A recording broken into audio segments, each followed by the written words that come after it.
வணக்கம். உங்களுக்காக செல்வராஜ். இந்த பதிவு வந்து பார்த்தீங்கன்னா, ஒரு பயிற்சி நோக்கத்துக்காக கொடுக்கப்படுது. தயவுசெய்து பயிற்சிக்கு மட்டும் பயன்படுத்துங்க. ரெக்கமெண்ட் எடுத்துக்காதீங்க. வாங்க சேனலுக்குள்ள போலாம். இது வந்து பார்த்தீங்கன்னா, நம்மளுடைய யூடியூப் சேனலு. இதுல டெலகிராம் லிங்க்கும் குடுத்துருக்கேன். இத கனெக்ட் பண்ணிட்டீங்கன்னா, டெய்லி நிஃப்டியோட லைவ் அப்டேட்ஸ் வரும். இதுவே உங்களுக்கு ட்ரேடிங் சப்போர்ட் பண்ணும். வாட்ச் பண்ணி பாருங்க. புதுசா இருந்தீங்கன்னா, மத்த வீடியோ பார்க்கறத விட, இந்த புதியவர்களுக்காக ஃபார் பிகினர்ஸ் இருக்கு இல்லைங்களா? இதுல இருக்கக்கூடிய ஒரு 15 வீடியோவ ஒன் பை ஒன்னா ஸ்கிப் பண்ணாம பாருங்க. ஒவ்வொரு வீடியோ பார்த்துட்டு பயிற்சி பண்ணிட்டே பாருங்க. அப்பதான் உங்களுக்கு அடுத்தடுத்த ஸ்டெப்பு ஈஸியா புரியும். இதுலயே கிட்டத்தட்ட ஒரு 70%க்கு உங்களுக்கு மார்க்கெட்ட அண்டர்ஸ்டாண்ட் பண்ண முடியும். அதனால ஃபர்ஸ்ட் இதுல பாருங்க. ஒவ்வொரு ஒன் பை ஒன்னா பாருங்க. ஆல்ரெடி ட்ரேடர்ஸ்னா இந்த தவறாமல் பார்க்க வேண்டிய பாருங்க. இதுவே உங்களுக்கு ரொம்ப சப்போர்ட்டா யூஸ்ஃபுல்லா இருக்கும். இது வரைக்கும் சப்ஸ்கிரைப் பண்ணாம தான் சப்ஸ்கிரைப் பண்ணிக்கங்க. வாங்க இன்னைக்கு நிஃப்டி என்ன நடந்ததுன்னு பார்க்கலாம். ஆல்ரெடி 1 ஹவர் அப்படின்னு பார்த்தீங்கன்னா மார்னிங் ஓப்பன் ஆனது வந்து இந்த பொசிஷன்ல தான் ஓப்பன் ஆனது. இதுதான் மார்னிங் கேண்டில் 1 ஹவர் கேண்டில் நான் போட்டிருக்கோம். இங்க ஆல்ரெடி இங்க ஒரு சப்போர்ட், இங்க ஒரு ரெசிஸ்டன்ஸ் நம்ம போட்டு வச்சிருந்தோம். ஆனா மார்க்கெட் வந்து இங்க க்ளோஸ் ஆயிருந்ததுனால நம்ம இப்படி போட்டிருந்தோம்.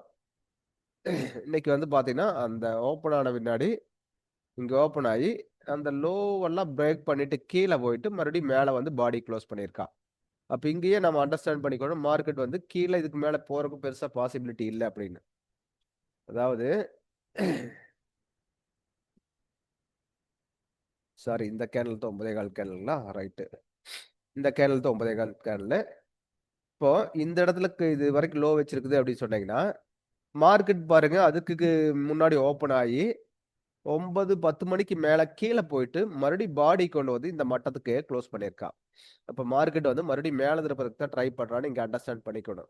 ஏன்னா இங்க எங்கேயாச்சும் பாடியை க்ளோஸ் பண்ணியிருந்தான்னா அவன் கண்டினியூட்டி கீழே இன்னும் போறதுக்கு பாசிபிலிட்டி அதிகமா இருந்திருக்கும். ஆனா அவன் என்ன பண்ணிட்டான், இங்க ஓப்பன் ஆனவன் கொஞ்சம் மேல போயிட்டு கீழே வந்து அகைன் நல்லா கீழே வந்து கொண்டு வந்து பாடியை இந்த இடத்துலயே க்ளோஸ் பண்ணி விட்டான். அப்போ வந்து மறுபடியும் இங்கிருந்து மேல போறா அப்படிங்கறத மட்டும் நம்ம அண்டர்ஸ்டாண்ட் பண்ணிக்கலாம்.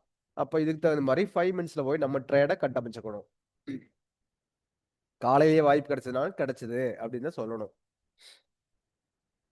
காலையில வந்து 5 மினிட்ஸ்ல என்ன ட்ரெண்ட் இருக்குது அப்படிங்கிறது ஃபர்ஸ்ட் நம்ம அண்டர்ஸ்டாண்ட் பண்ணிக்கணும். புரியுதுங்களா? காலையில 5 மினிட்ஸ்ல என்ன ட்ரெண்ட் இருந்தது, ஆல்ரெடி வந்து இது ஓப்பன் ஆன இடம் அப்படிங்கும் போது ஆல்ரெடி செல் ட்ரெண்ட் அப்படின்னு நம்மளுக்கு தெரியும். அப்ப பை ட்ரெண்ட்னா இவன் என்ன எங்க போய் க்ளோஸ் ஆனா பை ட்ரெண்ட் அப்படின்னு அடுத்த கொஸ்டின் வரும் இல்லைங்களா? இங்கிருந்து இறங்குனது இங்க லோவில் வந்து பாத்தீங்கன்னா காலையில் இங்க ஓப்பன் ஆச்சு அப்படிங்கும்போது இதுக்கு முன்னாடி இருந்த லோனா இதுதான் லோ.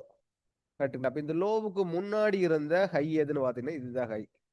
அப்ப இதுக்கு மேல போய் க்ளோஸ் ஆச்சுன்னா தான் பை ட்ரெண்டுக்கு மாறுதுன்னு நம்ம அண்டர்ஸ்டாண்ட் பண்ண முடியும். மார்க்கெட் என்ன பண்ணிருக்கான், ஓப்பன் ஆன கொஞ்சம் சரசரம் கீழே வந்துட்டு அகைன் மேல போயிட்டு இதோ பாருங்க இங்க செக் பண்ணி பாருங்க இது ஒரு பாடி இருக்கு, விக் இருக்குன்னா அந்த விக்குக்கு மேல இந்த விக்குக்கு மேல எங்கேயுமே க்ளோஸ் பண்ண முடியல, பாடி க்ளோஸ் பண்ண முடியல. அப்ப மறுபடியும் கீழ் விட்டவன் இந்த லோவை பிரேக் பண்ணிட்டான். லோ பிரேக் பண்ணியாச்சு அப்படிங்கும்போது இது வரைக்கும் லோ வச்சுட்டேன். இப்ப ஹை எதுன்னு பாத்தீங்கன்னா இதுதான் ஹை. இந்த ஹைக்கு மேல போய் க்ளோஸ் ஆச்சுனாவே இப்போ பை ட்ரெண்ட் வந்துரும்னு தெரிஞ்சுக்கலாம். அகைன் மார்க்கெட் புதுசா லோ வச்சு போட்டு மேல போற மார்க்கெட்டு ஃபர்ஸ்ட் இப்படி வருது பாத்தீங்களா, இந்த மாதிரி வருது. ஃபர்ஸ்ட் இதை போய் உடைச்சிட்டான். இது உடைச்சோடனே பை ட்ரெண்டுக்கு மாறிட்டான்னு தெரிஞ்சுக்கலாம். அகைன் வந்து போயிட்டு இங்க பெருசா கீழே வர முடியல, இந்த லோக்கு மறுபடியும் வர முடியல, போயிட்டு இந்த ஹைக்கு மேல பாடி க்ளோஸ் வச்சாச்சு. இதுக்கு மேல வச்சுட்டு போயிட்டான். அப்போ இதுக்கு மேல வச்சா தான் பை ட்ரெண்டா, இதுக்கு மேல வச்ச பை ட்ரெண்ட் இல்லையா? இதுக்கு மேல வச்சாவே பை ட்ரெண்ட் தாங்க. பாடி க்ளோஸ் வச்சா பை ட்ரெண்ட் தாங்க. அந்த ட்ரெண்ட் சேஞ்ச் ஆயிட்டா அதை அண்டர்ஸ்டாண்ட் பண்ணிக்கங்க. அவ்வளவுதான்.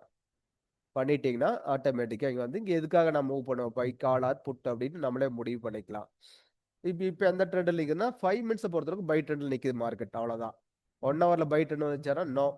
5 மினிட்ஸ் மட்டும் தான் பை ட்ரெண்ட்ல இருக்குது. அதுல ரன் ஆயிட்டு இருக்கா பார்க்கலாம். அடுத்தது வந்து எப்படி மூவ் ஆகுறேன். நம்ம வந்து எப்பவுமே ஃப்ரீயா முன்னாடி முடிவு பண்ணி வச்சுட்டா சரியா இருக்காதுங்க. ஏன்னா மார்க்கெட் அன்னைக்கு சிச்சுவேஷன் நியூஸஸ் என்னமோ அதுக்கு தகுந்த மாதிரி தான் மார்க்கெட் ரியாக்ட் ஆகுது. அப்ப அந்த ரியாக்ட் ஆகுறத பார்க்கணும்னா மார்க்கெட் மார்னிங் ஓப்பன் ஆகும் போது எப்படி ரியாக்ட் பண்ணுதோ அதுக்கு தகுந்த மாதிரி நம்ம கூட போக வேண்டியதுதான்.